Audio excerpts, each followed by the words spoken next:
अजित पवार विमान हादसा पूरा अपडेट। मंगलवार की सुबह देश की राजनीति, प्रशासन और आम जनजीवन उस वक्त सन्न रह गया जब महाराष्ट्र के उप मुख्यमंत्री अजित पवार को लेकर आ रही एक खबर ने हर किसी को चौंका दिया। सुबह के समय जैसे ही समाचार चैनलों और डिजिटल प्लेटफॉर्म्स पर विमान हादसा शब्द उभरा, कुछ ही मिनटों में यह सूचना देश भर में फैल गई। शुरुआती रिपोर्टों में बताया गया कि अजित पवार जिस विमान से यात्रा कर रहे थे वह लैंडिंग के दौरान तकनीकी समस्या का शिकार हो गया। खबर के सामने आते ही प्रशासनिक महकमे से लेकर राजनीतिक गलियारों तक हलचल तेज हो गई और हर कोई एक ही सवाल पूछने लगा, आखिर हुआ क्या है। बताया गया कि अजित पवार एक निर्धारित कार्यक्रम के तहत अपने क्षेत्र की ओर जा रहे थे। यह यात्रा सामान्य मानी जा रही थी, लेकिन जैसे जैसे विमान अपने गंतव्य के नजदीक पहुंचा, मौसम की स्थिति और तकनीकी संकेतों को लेकर पायलटों के बीच संवाद तेज हो गया। शुरुआती जानकारी के अनुसार विमान के कंट्रोल सिस्टम में अचानक गड़बड़ी दर्ज की गई। पायलटों ने एयर ट्रैफिक कंट्रोल को स्थिति की जानकारी दी और आपात लैंडिंग की तैयारी शुरू की। इसी दौरान कुछ सेकंड ऐसे थे जब विमान का संतुलन बिगड़ा और रनवे के आसपास दुर्घटना की आशंका गहराने लगी। घटना के तुरंत बाद मौके पर मौजूद सुरक्षा बलों और दमकल विभाग की टीमें सक्रिय हो गईं। एयरपोर्ट अथॉरिटी ने रनवे को अस्थायी रूप से बंद कर दिया और बचाव कार्य शुरू हुआ। शुरुआती चश्मदीदों का कहना था कि तेज आवाज के साथ विमान ने जमीन को छुआ और धुएं का गुबार उठता दिखाई दिया। कुछ लोगों ने इसे मामूली तकनीकी हादसा बताया तो कुछ ने गंभीर दुर्घटना की आशंका जताई। इसी बीच अफवाहों का दौर भी शुरू हो गया, जिसने स्थिति को और संवेदनशील बना दिया। कुछ ही समय में प्रशासन की ओर से यह स्पष्ट किया गया कि सभी सूचनाओं की आधिकारिक पुष्टि की जा रही है और जनता से संयम बरतने की अपील की गई। फिर भी सोशल मीडिया पर अलग अलग दावे तेजी से फैलने लगे। कहीं यह कहा गया कि हादसा बहुत गंभीर है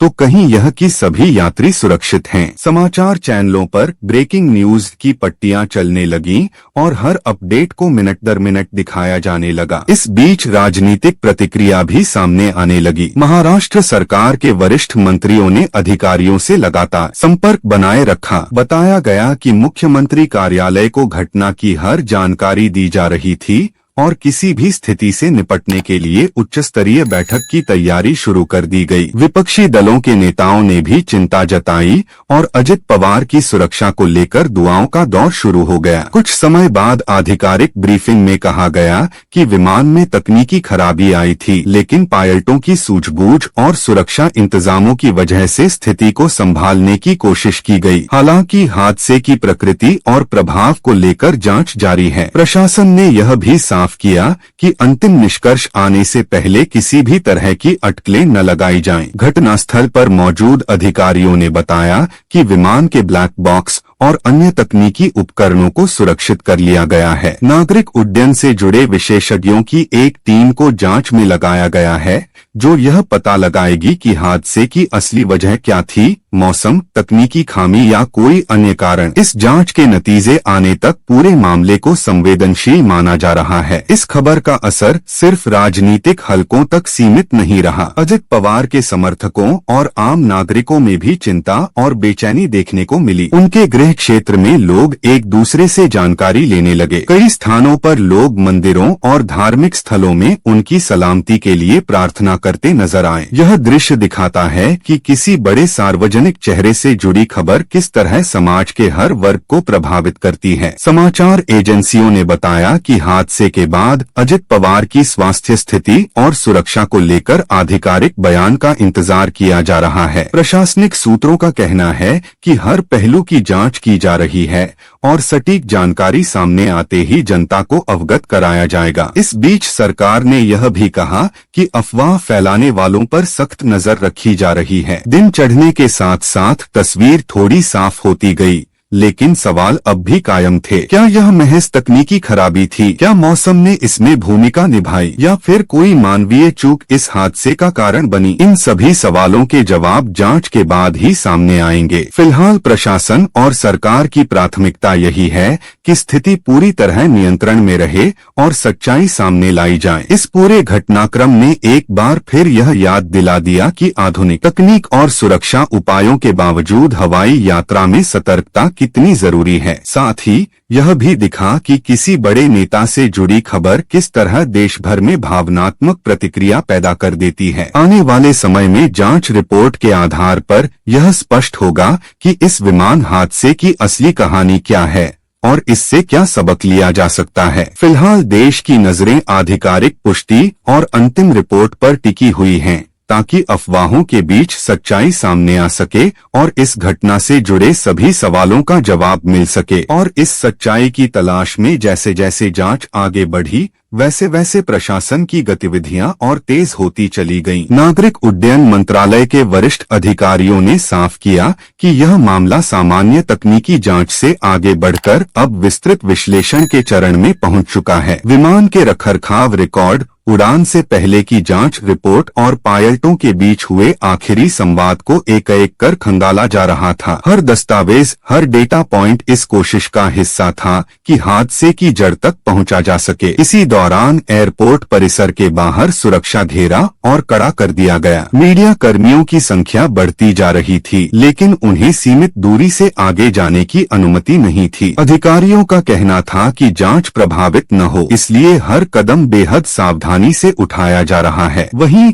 स्थानीय प्रशासन ने आसपास के इलाकों में शांति बनाए रखने की अपील की। लोगों से कहा गया कि वे अफवाहों पर ध्यान न दें और केवल आधिकारिक सूचनाओं पर ही भरोसा करें। राजनीतिक स्तर पर भी हलचल कम नहीं थी। सत्ता पक्ष और विपक्ष दोनों ही ओर से बयान सामने आने लगे। कुछ नेताओं ने इस घटना को सुरक्षा व्यवस्था से जोड़कर सवाल उठाए, तो कुछ ने जांच पूरी होने तक संयम बरतने की अपील की। महाराष्ट्र विधानसभा के गलियारों में यह मुद्दा चर्चा का केंद्र बन गया। हर कोई जानना चाहता था कि आखिर यह हादसा कैसे हुआ और क्या भविष्य में ऐसे मामलों को रोका जा सकता है। इसी बीच अजित पवार के करीबी सहयोगियों और समर्थकों की बेचैनी साफ नजर आने लगी। उनके कार्यालय के बाहर लोगों की भीड़ जुटने लगी, जो हर नए अपडेट का इंतजार कर रही थी। कई समर्थकों ने भावुक होते हुए कहा कि वे इस खबर को सुनकर स्तब्ध हैं और दुआ कर रहे हैं कि स्थिति जल्द स्पष्ट हो। यह दृश्य दिखाता था कि एक नेता की निजी सुरक्षा से जुड़ा मामला कैसे जनभावनाओं से जुड़ जाता है। जांच टीम ने यह भी स्पष्ट किया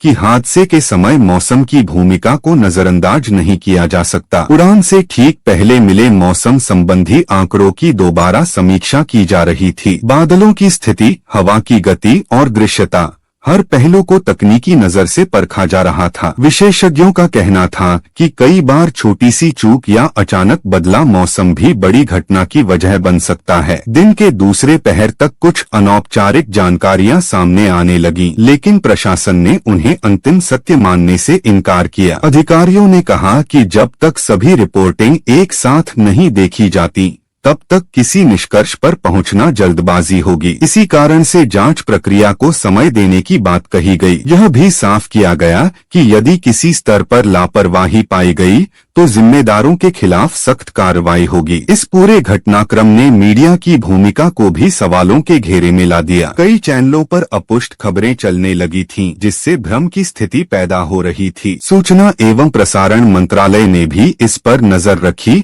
और मीडिया संस्थानों से जिम्मेदारी के साथ रिपोर्टिंग करने की अपील की। अधिकारियों का कहना था कि ऐसी संवेदनशील घटनाओं में तथ्यात्मक और संतुलित रिपोर्टिंग ही समाज के हित में होती है। शाम होते होते देश भर में यह चर्चा आम हो चुकी थी कि यह हादसा सिर्फ एक तकनीकी घटना नहीं, बल्कि सुरक्षा व्यवस्थाओं की कसौटी भी है। आम नागरिकों के मन में सवाल उठने लगे कि क्या वीआईपी यात्राओं के दौरान सभी मानकों का पूरी तरह पालन हो रहा है। सोशल मीडिया पर लोग अपनी राय रख रहे थे। कोई कड़े नियमों की मांग कर रहा था, तो कोई जांच के नतीजों का इंतजार करने की बात कह रहा था। जैसे जैसे रात गहराने लगी, वैसे वैसे प्रशासनिक हलकों में भी हलचल बनी रही। जांच टीम देर रात तक दस्तावेजों और तकनीकी साक्ष्यों पर काम करती रही। यह स्पष्ट था कि इस हादसे की कहानी अभी पूरी नहीं हुई है। आने वाले दिनों में जांच की परतें खुलेंगी और तब यह सामने आएगा कि इस घटना के पीछे कौन से कारण थे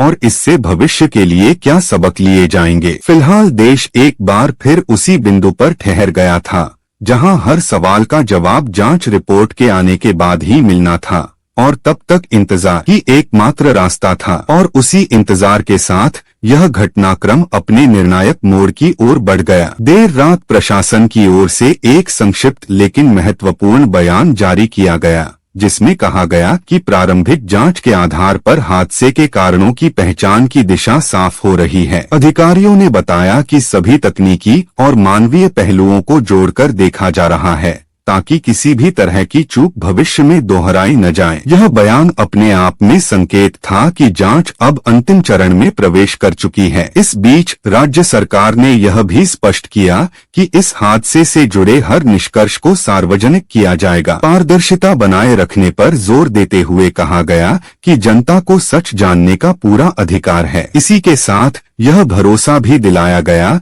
कि यदि किसी स्तर पर लापरवाही सामने आती है तो जिम्मेदारी तय करने में कोई ढिलाई नहीं बरती जाएगी। यह संदेश उन सवालों का जवाब था जो दिन भर जनता और राजनीतिक हलकों में गूंजते रहे। धीरे धीरे हालात सामान्य होने लगे। एयरपोर्ट पर परिचालन बहाल किया गया और सुरक्षा व्यवस्था को और सख्त कर दिया गया। स्थानीय प्रशासन ने राहत की सांस ली, लेकिन इस घटना की छाया लंबे समय तक बनी रहने वाली थी। समर्थकों और आम नागरिकों के मन में अब भी चिंता और संवेदनशीलता थी, क्योंकि यह हादसा केवल एक तकनीकी घटना नहीं बल्कि भरोसे और सुरक्षा से जुड़ा विषय बन चुका था। इस पूरी कहानी का अंत किसी एक पल में नहीं बल्कि उस सीख में छिपा था जो इससे सामने आई। यह हादसा याद दिला गया कि व्यवस्था चाहे कितनी भी मजबूत क्यों न हो, सतर्कता और जवाबदेही हमेशा जरूरी है। जांच के नतीजे आने के साथ ही यह उम्मीद भी जगी कि भविष्य में हवाई यात्राएं